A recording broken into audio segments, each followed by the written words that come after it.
If you're new here, my name is Ameeyah Wilson and I'm a realtor in Houston, Texas.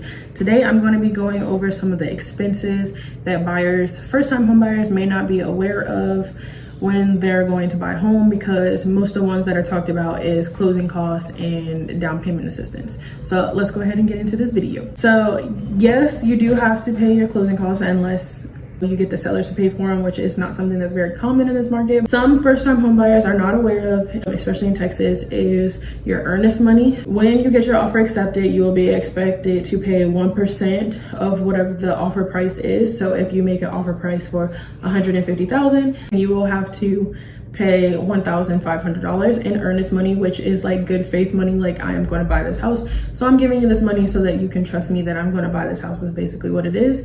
And then you also have your option fee. Now your option fee you can waive. I do not recommend that you waive it, but you can waive it, and it's like you would pay anywhere from like $200, $300 to $500 to have the option to back out of the loan. And this is also the time period. So you would give like $300 to $400 for a 7-day period or a 10-day period to be able to back out if something were to go wrong with your inspection. Now, if you waive this, then you can get an inspection, but you won't be able to back out of the contract without losing everything and basically, you know, breaching contract.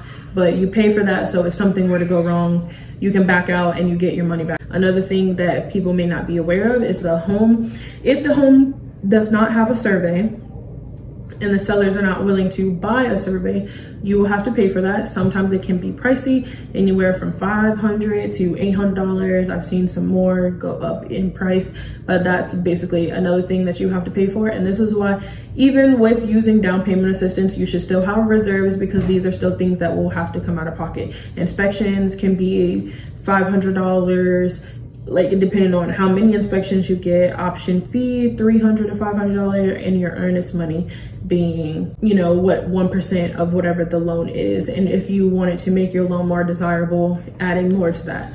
So those are some things that you would have to pay for. Another thing that you will have to pay for, I see lenders now, they're sending links for you to pay for the appraisal up front. I know with me, I didn't have to pay for the appraisal up front. I got to pay it with my closing costs, but those can be, you know, $400 or $500, sometimes cheaper, sometimes more. I'm just giving you general prices, but that's another thing that would have to come out of pocket. So this is why you still need that savings account. Another thing that some people are not aware of is if the sellers do not agree to pay for the title policy change and everything that has to do with the title, that's another thing that would have to come out of your pocket. So you would have to have money for that. And yeah, so those are things that you would have to do, that you have to have money for. You always want to have reserves. There's more things that could pop up that you'll have to pay, but overall that's the general list: is your earnest money, your option fee, appraisal, inspection, survey if you need one, and closing cost. Those are the most popular ones. Don't forget to leave questions below in the comments. I'm happy to answer anything that you may have, and I will see you guys in the next video.